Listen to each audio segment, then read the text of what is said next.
Pemirsa, kita membicarakan seputar kanker hati di Healthy Life pagi hari ini. Kalau ingin bergabung silahkan 58 30 40 50. Saya masih bersama Dokter Tina, Dokter Hertina Silaban. Dokter, tadi sebelum jeda mengatakan bahwa kanker hati ini erat kaitannya dengan hepatitis B, hepatitis C, lalu bisa terkena kanker. Nah, jumlah penderita hepatitis B, C itu di Indonesia banyak kan dok sebetulnya ya? Jadi cukup banyak ya penderita, karena banyak juga yang tidak terdeteksi karena dia nggak menimbulkan gejala yang saya bilang sampai end stage-nya ya. Kalau gejala awal terinfeksi hepatitis virus B atau C itu nggak kelihatan, Tantri. Jadi di sini yang paling kita perlu perhatikan bahwa perkembangan atau perjalanan penyakit dari hepatitis virus B itu 50% itu akan berkembang dalam waktu 20 tahun atau 30 tahun berkembang menjadi sirosis.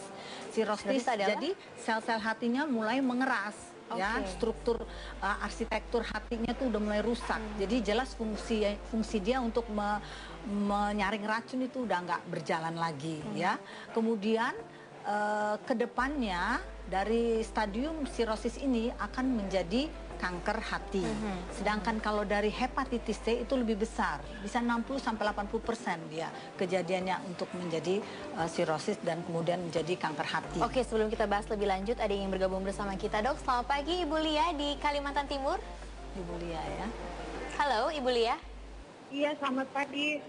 Pagi. Bu Lia, apa yang ditanyakan untuk Healthy Life pagi hari ini? Iya, selamat pagi Bu Dokter. Selamat pagi Bu Lia. Silahkan Bu Lia. Iya, saya mau tanya ini dok. Saya kan habis melahirkan anak saya ketiga, saya divonis dokter saya kena positif hepatitis B. Jadi saya bingung, saya cek bulan kemarin, itu SGOT saya, SGPT saya yang 30.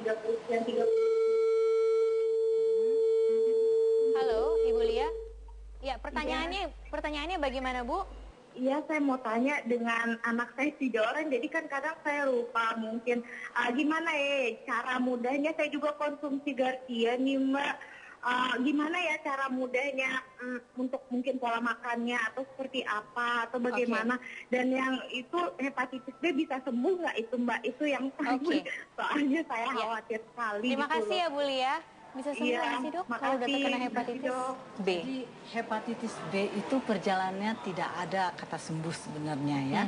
Jadi sejauh ini memang tapi dunia kedokteran sedang mengarah mencari obat yang bisa mematikan virus, dan mudah-mudahan itu bisa menjadi kabar gembira ya. Berharap bisa sampai pada kata sembuh ya.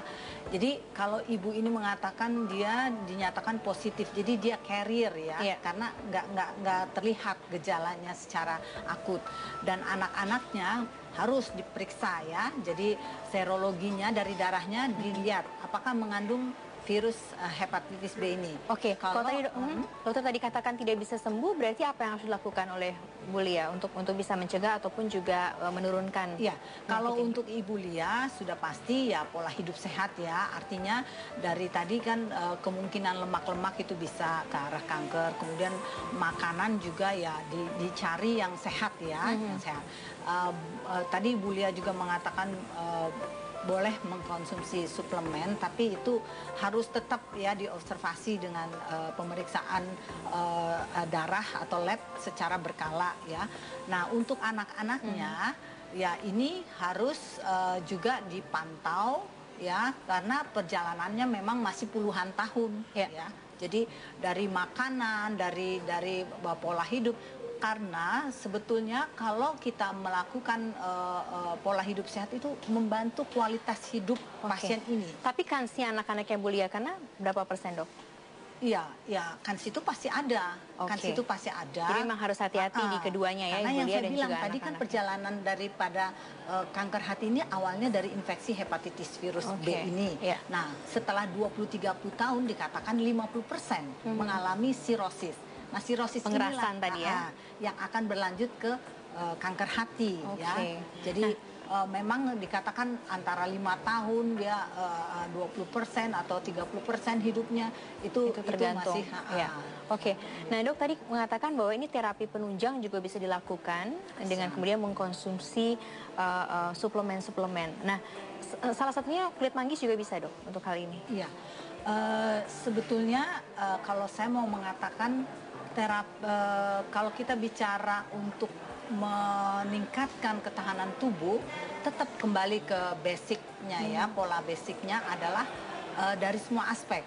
Artinya selain daripada makanan ya, kemudian juga istirahat. Nah, ini penting juga istirahat nih Mbak Tantri, karena orang-orang yang sering kali late tidurnya ya. Nah, itu kita tahu jam-jam antara jam 10-11 itu hati sedang berusaha mulai mengistirahatkan diri. Harus untuk dicatat ini 10 sampai 12 malam ya, Dok ya. Iya, jadi itu jangan sampai periode itu dia dibebani lagi dengan makanan, dengan ya kegiatan-kegiatan aktivitas fisik yang lain, yang lain. Padahal dia perlu istirahat gitu ya. Nah, kalau yang saya bilang jadi dari makanan, dari pola istirahat, stresor juga ya, kebiasaan-kebiasaan sehat itu harus satu paket. Jadi kalau kita cuma minum suplemen terus kita mengabaikan yang lain itu tidak bijaksana ya.